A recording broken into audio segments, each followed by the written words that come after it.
Commissioned in 1943, USS Hornet CV-12 is an Essex-class aircraft carrier built during World War II.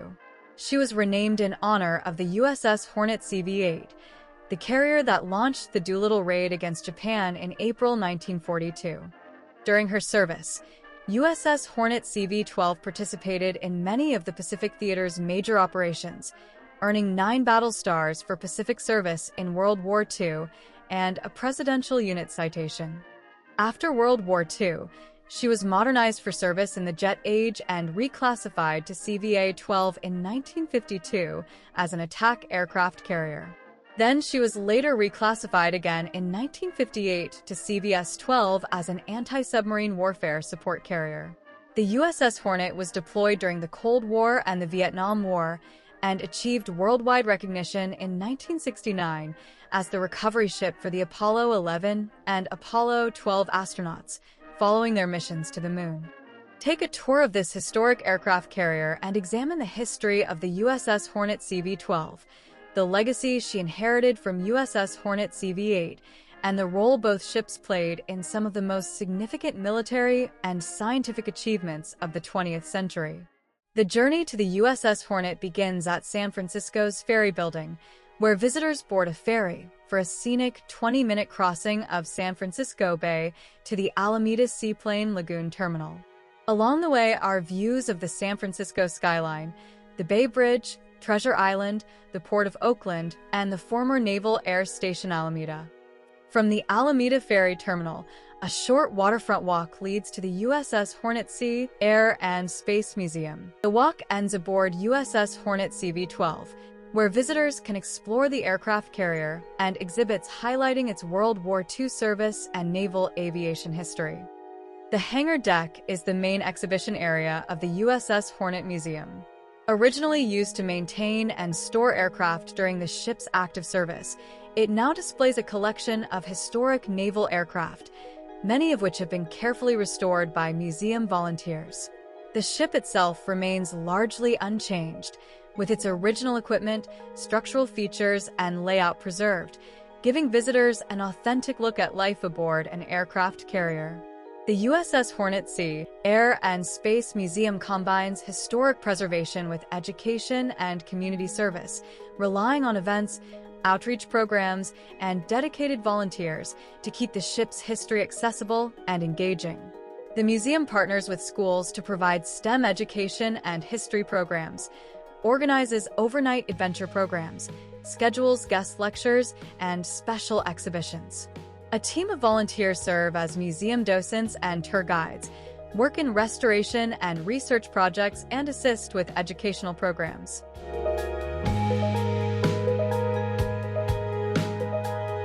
I'm Gary Hallin. I'm a docent here in the USS Hornet Museum, and I've been here for close to 20 years as a docent, retiring from the Port of Oakland after a long career there. So this is my volunteer job, and I've been doing it for quite some time, and I truly enjoy it. The USS Hornet was the aircraft carrier that picked up the first 3 men on the moon, and I guess that was 1969. And this is the type of helicopter it was used to pick them up.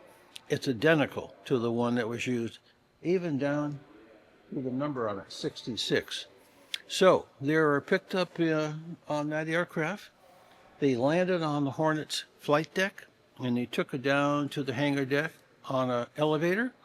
And then Neil Armstrong, first man on the moon, those are his footsteps as he walked into the quarantine facility. And the 3 astronauts were in this trailer for an additional 7 days. No contact with a human being because they were worried about moon germs. So they were isolated in here for 7 days. They put this whole airstream into a large plane and flew it down to Houston, Texas, all the way from Hawaii to Houston, Texas, where they were examined by doctors to make sure there were no moon germs. So they're on the moon in that capsule, and then they had to be in here for 7 more days before they could step out to get fresh air.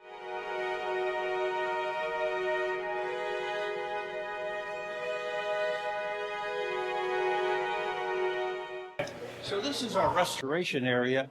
where we take aircraft and we restore them so that we can put them on display. This is an F-14 Tomcat, the type of aircraft that was used in the movie Top Gun. And it's going to be mint condition when it's finished. And it's all being done by our volunteers, our restoration volunteers. So a lot of the aircraft you see down there that are all redone, look beautiful, paint jobs and so forth, they were all done by our volunteers. You come back here a year from now and they'll still be working on it. It just takes a long time. They don't have that many restoration volunteers, maybe 10 or so. And these fellows are in the 60s and 70s, and that's a lot of work. We're happy to get volunteers and we'll train them, whether it's docents or safety guys or restoration volunteers. So you're on the stern of the ship, and this is where the aircraft land, right above your head. They call this the ramp. So when they're landing, their wheels are down, and they're trying to hit that ramp with the wheels, and then they go forward and eventually they slow down and stop. And this is not a good place to be during flight operations as a sailor, because the planes are coming. As you look forward, they're coming towards you. And it doesn't happen often, but they call it a ramp hit. If they come in too low, not a good place to be. I think during flight operations this is off limits anyway. This is Chief Petty Officer's Mess. A Chief Petty Officer is a senior enlisted sailor. He's not an officer, but he's enlisted, but they do call him Chief Petty Officers. And this is where they have their meals, breakfast, lunch, and dinner. This is not very big. 3,500 sailors, 10% are officers, Chief Petty Officers, maybe 5%, not too many. But it is said that the Chief Petty Officers run the Navy.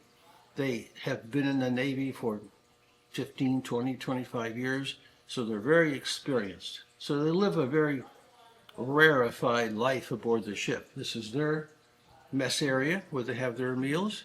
Even the captain of the ship cannot come in here unless he's invited by a Chief Petty Officer. So they're right between an officer and enlisted, like father figures. Father figures. You go to a Chief Petty Officer if you really want to know what's going on. Note, they have air conditioning. There's one here and one over here. Air conditioning is a big deal aboard the Hornet. There's not too many areas that have air conditioning, but they did. They were special. This is their little kitchen area, a line up here, and the food would go onto their tray, and then they would go and sit down. You can tell by this photograph, notice the sleeve, these are years of service. So very experienced, many, many years in the Navy. So enlisted men do not have staterooms like officers do. This is typical enlisted men's berthing area. I always show children, young teenagers, that maybe if you want to be an officer, you have to go to college, get a college degree. Otherwise, you're going to sleep on this, versus officers' mattresses are very thick. One man, one locker, so everything they own has to fit in here. This is the ship's chapel and library. So the ship had a chaplain who was aboard the ship, and he was really like a father figure. He's the one person a sailor could go to for any kind of an issue, and he could help resolve it. And he does a lot of other things too. Pass away and so forth. So the chaplain was a key person. There have been many chaplains in the Navy who won the Medal of Honor. They would go into the battlefield. Soldiers are dying, sailors, and under fire.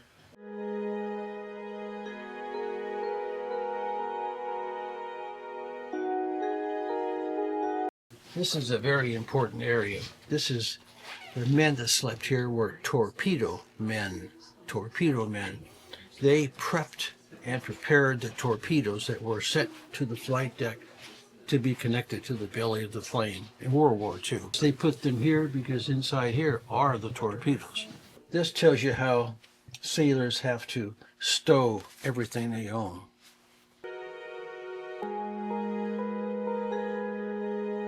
This is a typical torpedo in World War II that was used to sink Japanese ships.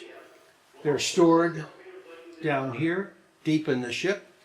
They come up here where the men over there prepare them, get them ready to be serviceable. They attach the fins, they attach the fuses, and they go up to the flight deck in this elevator. One of these could sink a Japanese ship. Weighs 2,700 pounds, travels 37 miles an hour underwater. President George H.W. Bush, he was a torpedo pilot in World War II. He was shot down by Japanese planes. He became president later on, and he was rescued by an American submarine.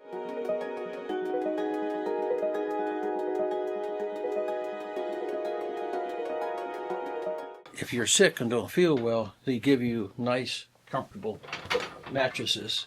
And this whole area is air conditioned. And that's another big deal, too. During the Vietnam War, they were aboard the ship, Bob Hope, for a USO tour to entertain the sailors one night. So afterwards, the next day they flew off the ship, but Anne Margaret and Miss World slept in here for overnight, and the next day they flew off the ship. This is one of two operating rooms. Instruments you see are donated, and it's pretty authentic to the 1940s and 1950s. And a very primitive X-ray machine from the 1950s. So we get people in here who are X-ray technicians. They love to see this because it's just a real antique. The main deck is the hangar deck where we started, and there's 9 decks below the hangar deck and 8 decks above, so it's a 17-story building. This is a play area for moms and dads with small children. They come aboard the ship, but the children get antsy, so they can come here and watch cartoons.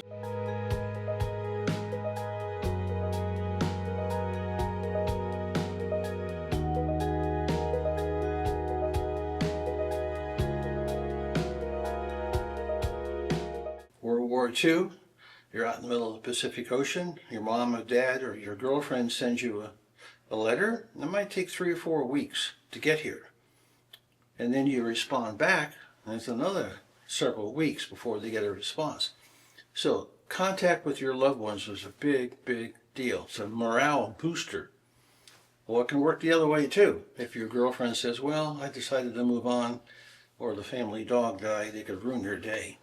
But very important, communication with your loved ones. There are 3,500 sailors, but there were 50 Marine Corps personnel, just 50. They are part of the Department of Navy, but they act as a security force aboard the ship.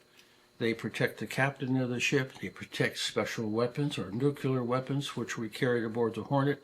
They were in charge of that. 4 ready rooms on the ship. So a ready room is where pilots gather before a mission to be briefed by the commanding officer. This is what you're prepared for. This is your mission. This is what you need to accomplish for the pilots. And then they go up the escalator to man their planes on the flight deck. And this is the wardroom. This is where the officers had their meals, breakfast, lunch, and dinner. The sound you hear is a recording. That's if the ship was in operation. This is typical of the kind of food they had.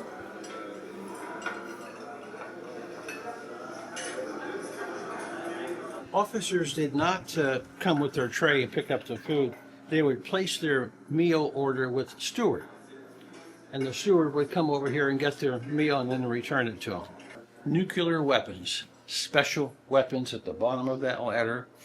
Hornet had as many as 25 or 30 during the Cold War down below. This is the officer's lounge. So before a meal, they would gather here. They can play cards, watch television, write letters. This is a display that one of our docents built. Everything you see he built from scratch. He did the painting. He did this to commemorate the first landing of an aircraft on a Navy ship in 1911 on the San Francisco Bay, because there's a ferry building. This is the cruiser, Pennsylvania, that the Navy said, let's see how we can land a plane. They took off the back of the ship, and they took Navy sea bags and filled them with sand.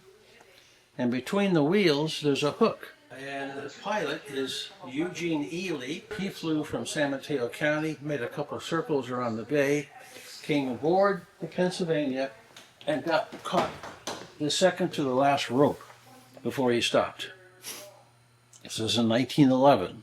He's wearing bicycle tube because he didn't know how to swim. And he thought if he crashed into the San Francisco Bay, he would survive. This escalator was not put in for you and me. It was put in for the pilots.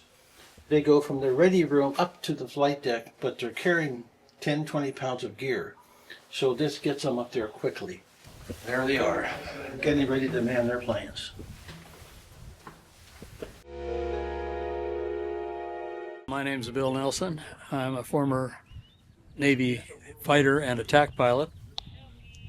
Starting in 1953, retired in 1977, and during part of that time I was on active duty, part of the time I was in the Naval Air Reserve, flying out of Alameda, and I retired as a captain. So I am Captain Bill Nelson, USNR.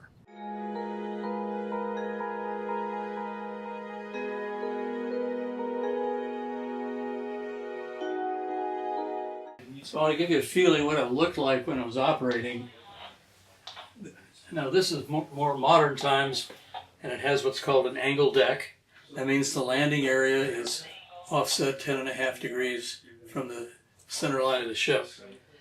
That was a British concept that turned out to be very important in making the operation of jet aircraft safer. Because they had, when they first got the jets, they had horrible accident rate. 1954, the worst year, they had 2,213 accidents in 1 year. Now to compare that to what it's like today, to 2012, they had 15 accidents, half of which were helicopters. So the jet, when it came in, was not compatible. This is the USS Essex. I know that because every ship has a unique number. And that's the mothership of this group. There were 24 of these built. 14 of them served in combat in World War II. This is what it looked like when the first jet landed on a carrier. Here we have the landing signal officer, and he's got signal flags in what's called the Roger position. That means everything's good. We've got 12 arresting cables, 24 feet apart. They go onto the deck and they're hooked to a hydraulic engine. So when the plane lands, every airplane has a hook, they call it a tail hook. It catches one of these cables and then it runs out about 150 feet.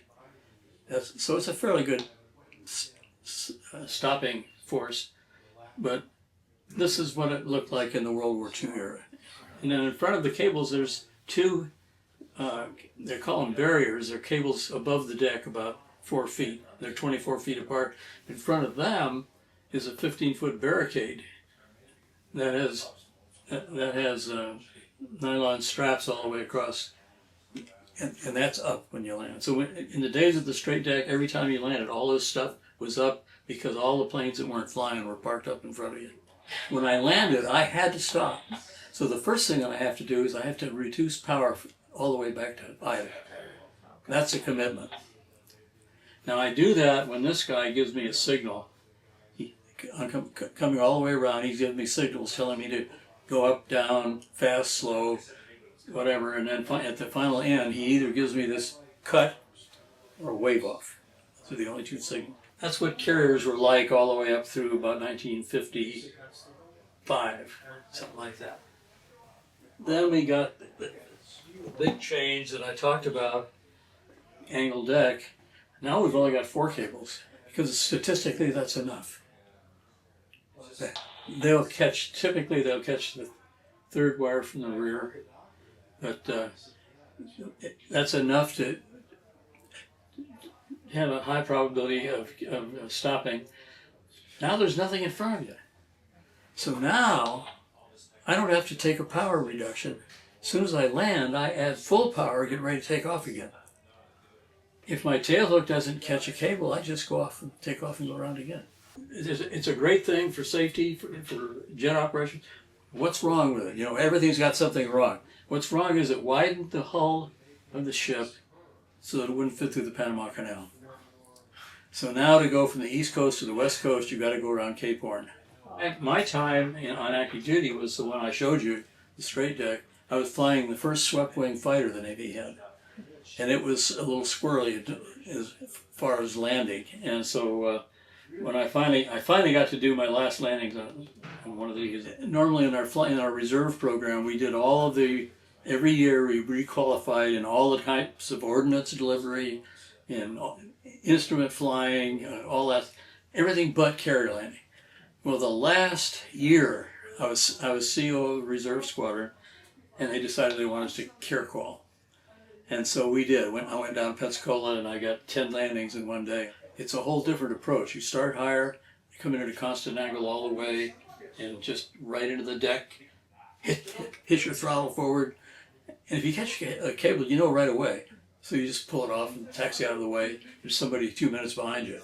In World War II, the planes basically took off. They just ran down the deck. But a jet can't do that. A jet typically requires 3,000 feet of runway or something like that. So they have to use a catapult to launch the jets. This is an example of the more modern catapult arrangement where this is hooked to the nose gear of the airplane, and it hooks into the shuttle, and that pulls it down the deck. And then when he flies, he just flies out of that. But you're going from 0 to roughly 125 knots or something like that in 150 feet. Initial acceleration is 2.5 Gs. This is what distinguishes naval aviators from other pilots. In fact, we don't call ourselves pilots. In the Navy, long established tradition, back in 1915, they said, what are we going to call these people that fly airplanes? Pilots guide ships into the dock, or through through the Golden Gate. So they had a name for pilots already being used. So they've officially named people that fly airplanes Naval Aviators. This was the original Hornet aircraft carrier, which was CV-8, the last ship commissioned before World War II started, commissioned November of 41. Now it was sunk in October of 42. That's how long it lasted. After the ship was sunk, the president proclaimed he wanted to have a Hornet in the fleet. So they renamed a ship that was already being built. And when it was completed, this is what it looked like. And it's got special camouflage painting. They were trying to confuse submarines. At that time, it had a crew of about 3,600 people. It carried 100 airplanes. And that was a combination of fighters, dive bombers, and torpedo planes. And this flight deck was full of airplanes. And they had to have them all parked in the right place so they could take off in the right order. And you can imagine it's managing. In general, when they're launching, they push them all the rest to the rear of the ship. And when they're landing, they push them all up to the front of the ship. So there's a lot of motion being done all the time. Everybody on the flight deck wore a colored jersey, and that way people running the operation could, see you where you ought to be. It's a very dangerous environment. People get blown over the side from jet blast or from sometimes a turning propeller will do bad things. It would have anti-aircraft guns all over the place, and so it made the outline of the ship look different. But here's from the top. It's 984 feet long, almost 1,000 feet. And then after World War II, the first mod, they took off most of the anti-aircraft guns. They put new catapults in that were more powerful for jet airplanes, and changed the fueling system so they had both jet fuel and aviation gasoline. And then that was done in 1953. We keep this ship like it was when it was retired. That's the goal, because it's a historic national monument. And so what you see is pretty much like it was in 1970 when it was retired. Well, then the next change was really different. That's the angled deck that I talked about. And so here's an example of the tail hook and the arresting cable. So this is actually a tail hook off of that an airplane like that A4 that's over there. And here's what the cables look like. It gives you an idea of the size. It's a special cable. It's steel wrapped around hemp, and the hemp has lubricant in it, so whenever this is pulled taut, it's lubricating itself. But they keep track of how many times a hook has caught a cable. They call it a trap. 100 traps, they change the cable. And that's just because you don't want it to break. If they break, they kill people. If there's a problem where you're going to bring an airplane on board and your hook's broken, how do you stop it? Well, they can put up an emergency barricade. They can put those up and rig a barricade in between in 3 minutes. They practice that. They've got it all folded up and ready to go. It's used rarely because it damages the aircraft pretty badly. So it's sort of a last resort. Your first resort, if you can, is you send them to the beach. Well, if you're too far away, then what do you do? And so now this is kind of the last resort. They actually were, well, there are some 20 of them that are still flying because there's an A4 association for people that flew them a long time. But they're designed to be a nuclear weapon deliverer, believe it or not. But they also carry rockets, other kinds of bombs, and it was a workhorse for the Vietnam operation. There's two that don't have folding wings. One is this Skyhawk, because it's so small. The other is a Tomcat. The Tomcat has variable sweep wings, and when they're swept back all the way, they're the same width as the tail. And they're the same width as this airplane. Here's the tail hook.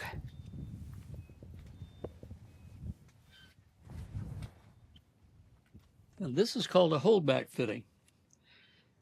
It attaches to the deck at that end. There's a socket.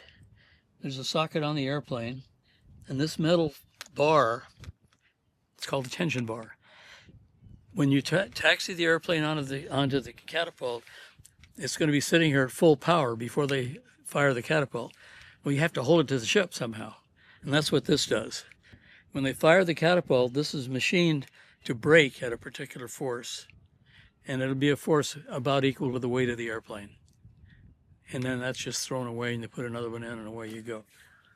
And they're color-coded because many of them are similar in size but have different... The key is the size of this little waist where it's machined very precisely to brake at a particular force. They put these down when the airplane's slow in a landing configuration, and it changes the angle of the wing and lets it fly, have lift at a lower airspeed. These are ailerons. This is what controls your roll. When I put the stick over, if I want to roll in that direction, put the stick over that way. When I do this, the lift increases on this side, and the other one goes up and it decreases the lift. So it just changes the lift in the roll. And so it'll roll around the fuselage. These are called slats. This is the normal in-flight configuration. At 150 knots, the aerodynamic forces, they can come out. And again, that's changing the lift of the wing, making it fly at a lower airspeed. So you've got to get it to where it'll fly. This airplane, max speed is 505 knots at sea level. Well, how do you take an airplane that flies at 500 knots and land at 125? You do these things that I've just been talking about. You have things that change the camber of the wing, get more lift when it's at a slower speed. Now, we have 5 different stations. One has been removed up here, but these are where we can hang bombs, fuel tanks, a whole variety of things. And as I said, this was originally designed around one of the very early nuclear weapons, which is a big thing. So that's why we have the airplane has a high landing gear to room for that weapon, which the weapon went away before the airplane was even in the fleet very long. But these are examples of practice bombs. How do you pull it down the track to launch it? It has what's called this thing right here. It's called a bridle. It's got a loop on each end, hooks into a hook on the airplane. That goes around the shuttle, and the shuttle is hooked. There's 1,000 feet of cable hooked to that, down to a hydraulic ram, which is down on the 5th deck. The positive part of the run, the first 150 feet, it goes from 0 to 105 nautical miles an hour. The total length of the track is 198 feet. The first 150 is acceleration. The rest is just deceleration of the apparatus. The airplane is going to be flying by then. When they're operating, they launch one airplane a minute from each catapult. A great little airplane. I have more time in that than any other. It was so small, you just sort of put it on. And they were very reliable and brought a lot of people back safely and effective. They were the first aircraft that had the probe and drobe system for air refueling. That pipe sticking out of the front of the nose is used for air-to-air refueling. A tanker has a hose that trails, and on the end of it there's a basket, and they call that a drogue, and that stabilizes it in the air. And the pilot then of this airplane flies formation on it, puts the pipe in there, and can take on extra fuel. And that was first done for the A4, and later it was so useful around the ship to have that ability to give them fuel if they needed it, that they added the refueling probes to all the other aircraft that were in the fleet, just about.